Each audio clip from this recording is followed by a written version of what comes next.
Hi, Dean. Hi. What's your reflections on the great 1-0 win up at Blackburn a couple of days on? Well, it was just that, I think, Gregor. For me, it was one of our better performances of the season. I think first minute of the game, really, we took control of the ball. We had the most possession and created some really good chances. Got in behind Blackburn. We knew that was an area we could exploit. The gaffer chose to sort of change personnel earlier in the game and change it around at a certain part in the game when we got control, and that was very pleasing. The lads took the game plan, worked it to perfection really, and second half we scored a good goal from a set piece, and it was a brilliant away day. I've just tweeted some stats about the XG. Do you ever look at those kind of things yourself?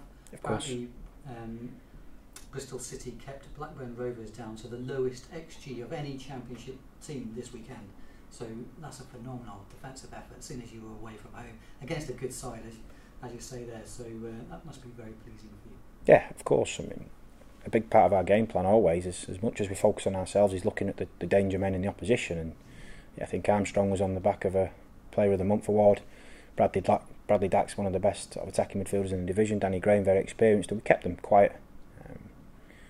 And that's obviously very, very pleasing.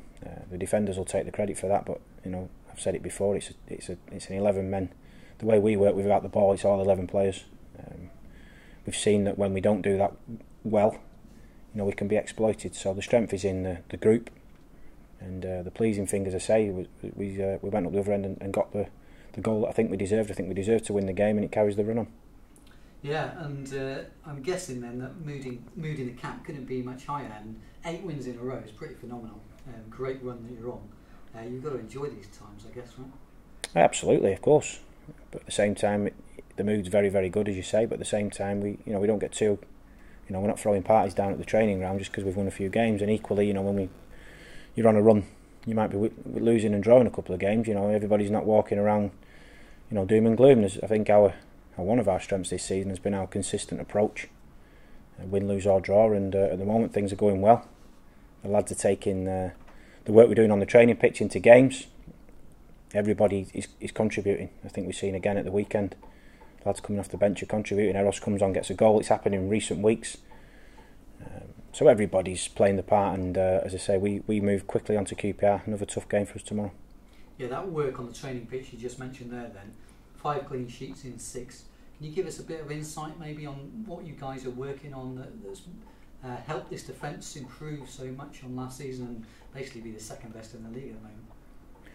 Well, our way of working, we have obviously we have regular chats as a coaching staff with the analysts and fitness guys and everybody, and we get together and we look at things we need to improve on, things that we're doing well that we continue to work on. So we devise training sessions based on that.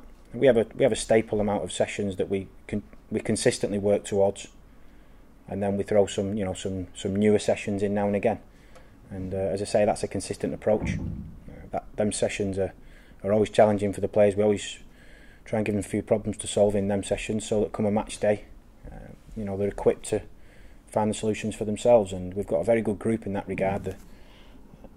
They take on board the things that we're telling them on the training pitch, but at the same time they can problem solve for themselves. They can get together. I think you see quite regularly stoppages in play. You'll see them getting together and discussing and having that sort of play-led approach, which sometimes we do in team meetings as well. We give them a real voice to see exactly what they're thinking, and as I say, at the moment that's working for us.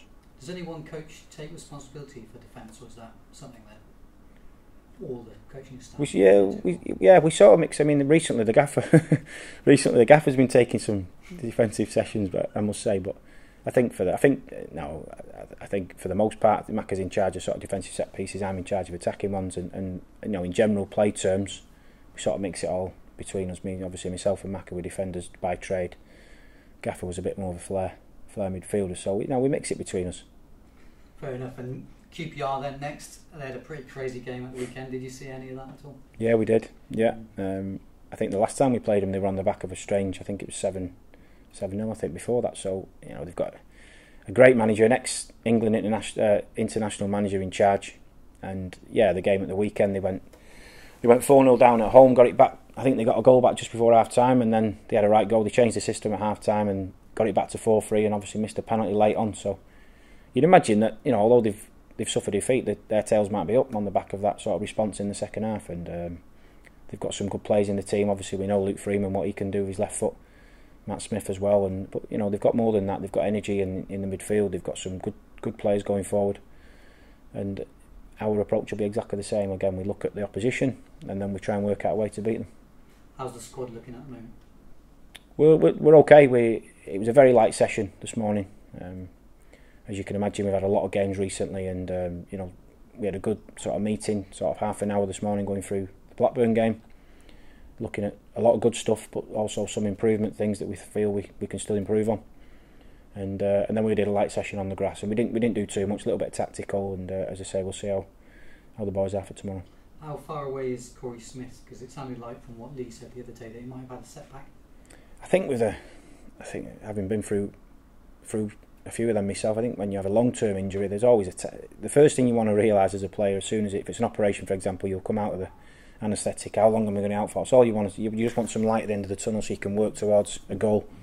And everybody wants dates and things like that. And it doesn't work like that. It doesn't work because, you know, two players could have the same injury and respond completely differently. And Corey's doing fine. He had a little breakaway with his family at the weekend. I just spoke to him actually prior to coming here, and his spirits seem really good. And that's a big part of a long-term injury. You know, people don't get to see it's just you and the physio, and then you're in the gym a lot, and you're not on the grass where you want to be. You want to be playing football with your mates, and obviously being part of this successful run. But no, Corey's doing great. We obviously speak to the physios and the medical department on a daily basis about the injured players, and I think a strength at this football club, certainly this season, is that, you know, everybody's a part of something. It's easy to be out of sight, out of mind, and we make sure that, you know, the players that are injured are getting the care that they need, and they feel a part of it, and long may that continue. He hasn't had any fresh surgery though, has he? It's just that's still the same injury, do you know what? Yeah. Again, that's down to the medical department, the ins and outs of all the details. You know, I'm not privy to every single obviously bit of information, but certainly as we know it now, he's on the mend. I'm guessing the home atmosphere could play a part tomorrow, and Ashton Gate's been rocking of late. Thought it was interesting what Lee Johnson said the other week about meeting a couple of the guys from Section 82. Were you invited to that meeting at all, team? Was it? I think Lee described it as a lock-in. Yeah. Did you partake? No, I went and got myself a Stone Island jacket and got my Burberry cap out of the wardrobe. But no, I wasn't. No, I think the gaffer went down there and met the guys, and I think seemingly had a really, really good chat. Actually, a really good time. And yeah, you say there about the bouncing atmosphere. I had 22 people at the game at the weekend with family and friends, and I didn't think I had that many friends actually. Most of them were family, but they were commenting on the atmosphere there, especially in that away end. It was absolutely bouncing. So I'm sure everybody's enjoying the run at the moment. And yeah, the Section 82, they play a massive part in the atmosphere on a match day, and the fans have responded to the run that we've been on this season, and we look forward to a great night tomorrow night under the lights at Ashton Gate. Hopefully we can get another 3 points, keep the run going. Antoine Semenyo was on the bench on Saturday, and he's quite an exciting name given the interest that he's had, which I believe Lee has sort of confirmed. He's another player from the City Academy. I just wanted to ask, how big a role is the likes of maybe Brian Tinnion in guys like Antoine coming through? Well, I think it's part of the organisation which is running really, really well. There's obviously a lot of organisation goes into it, and this is down to, you know, the guys at under 7, under 8. If you go down to the academy on any given night, especially the weather we've been going through at the moment, it's not easy. That's where they're putting the work in, and you've got to be really passionate about development of players at that level, because you're not really getting it. Your buzz will come, I imagine, when you see the likes of Antoine at the moment, who's getting a bit of good press and stuff, and rightly so. He's done great. You know, Joe last season, Joe Bryan, Bobby Reid. You know, I imagine that's when them academy coaches get a real buzz from that, and it's important that they feel a part of that, because, you know, everybody's. I touched on it there at the first team, but everybody's just as important as everybody else at the football club, in my opinion. Tins is at the top of that, and he's the one that and it's a big topic at the moment in football, that sort of black hole, as people call it, where you come out of the youth system as a budding young superstar, and where you're going to go next before you get into the first team. And Tins has been excellent in organising the right loans for the players, because that's not an easy job. These players are unknown a lot of the time, and I think his contacts come in invaluable there, because you're trying to get a manager who's maybe on the back of a few bad results, who wants to win to stay in his job, to take a relative unknown. But I think the more that we get through into these, if you look at, say, Tyreek at the moment at Newport as an example, obviously the more that go out and play well, then Bristol City become more trusted within the football world, because they can see that the players, not only the good players, and they're going to affect the team, but they're also going to go and be good professionals and be a good example. We share an office with Tins, and he's a great guy, brilliant, and long may that continue. As I say, it's flourishing at the moment. Nice one. Just finally, Dean, on yourself, you were linked to Hibernian the other week. Have you? Is that the sound of bagpipes I can hear in the background there, or are you heading up to Scotland at all? No. I think when there's anything like that, whether it's staff, players, anybody gets linked, I think it shows more than anything that Bristol City are on the right track at the moment. I think we're on a really good run of form at the moment, and my sole focus is on preparing the players for the QPR game. That's what I'm paid to do, and that's what I'll give everything towards. Nice one, thanks, Steve. Thank you. Just one more from me. You mentioned the atmosphere there, over 18,000 tickets sold. How much will that be? Surely must be like a 12th man for the players on the pitch. Yeah, as I say there, our supporters have played a huge role, especially in the current run we've been on. Not every one of them games that we won has been easy. There's times in games where you need the supporters to keep you going as a player, whether it's through a little bit of tiredness and they give you that extra boost, or maybe as an individual, maybe having a sticky 2-minute spell in the game, and all that support is invaluable, and we really appreciate that. And we look forward to another good night tomorrow.